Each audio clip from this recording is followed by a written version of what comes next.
The Wooden Railway Adventures of Thomas the Tank Engine, Episode 11, Medieval Millie. One day, Millie and Stephen were talking at Offset Castle when Percy arrived with a goods train. Sir Robert Norby, the Earl of Solar, along with some workmen, unloaded a horse from Percy's boxcar. "Sir," asked Stephen, "what's the horse for?"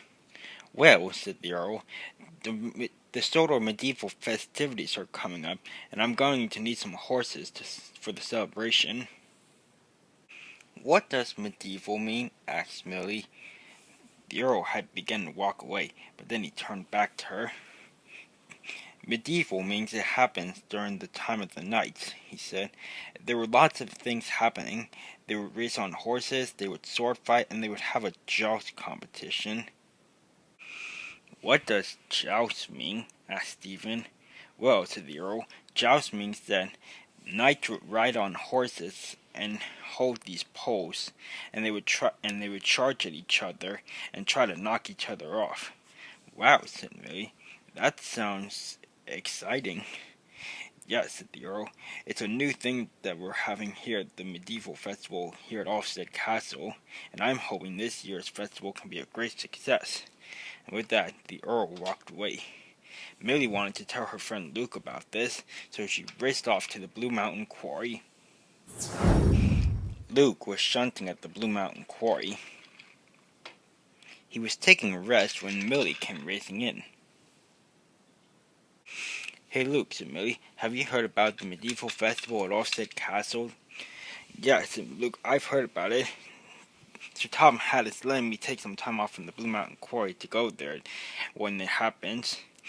There's going to be a lot of fun activities," said Millie, "and I was wondering if maybe you and me could take some time off from our work to do our own medieval fair activities." "What do you mean?" asked Luke. "Well," said Millie, and she told Luke what she had in mind.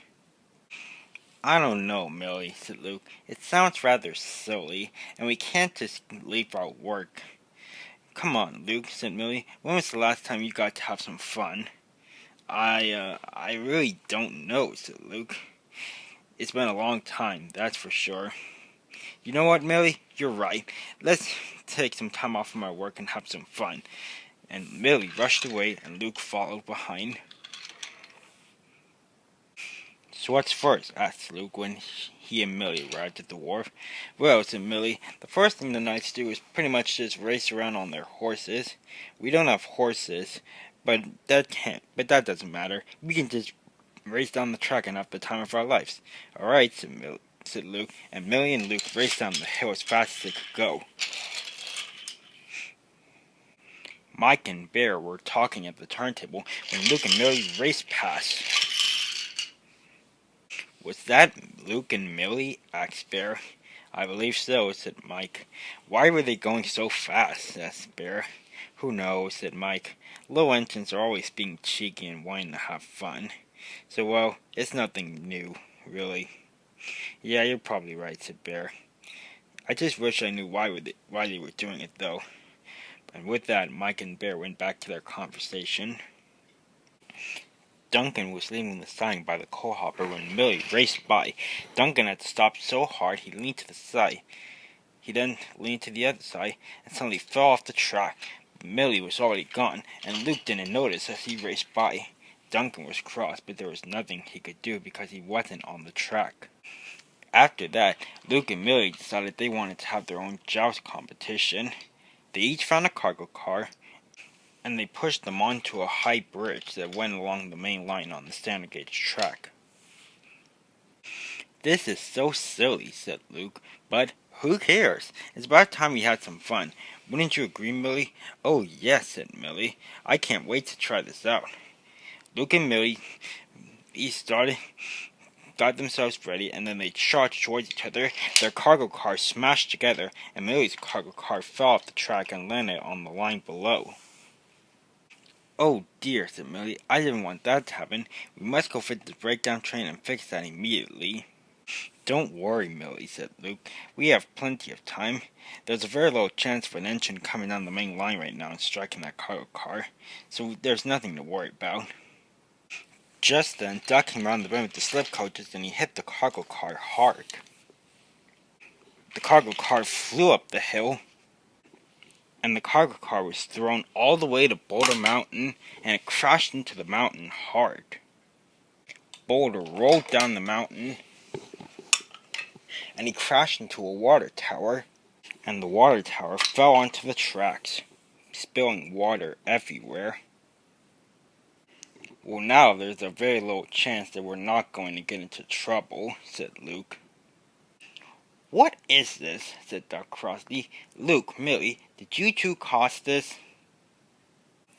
Sorry, Duck, said Millie. Luke and I were just trying to have our own medieval joust competition, and joust competition? Are you kidding me? Said Duck. Luke and Millie now felt very silly.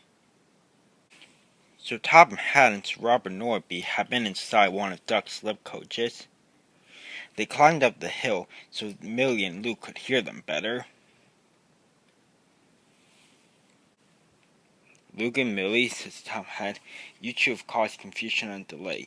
Why were you even doing this? I think it might be my fault, said Sir Robert Norby. You see, I was telling Millie about the medieval festivities that were happening at Ulstead Castle, and she might have wanted to try it out herself, so it might be my fault. Well, says Tom Hatt, at least no one has been hurt, but we gotta put Boulder back on the mountain and fix that water tower and take that cargo car to the works. So that's gonna take a while, but I think we can forgive and forget. You two better get back to work, though. You have lots to catch up on. Yes, sir, said Luke and Millie, and the two raced away down the line.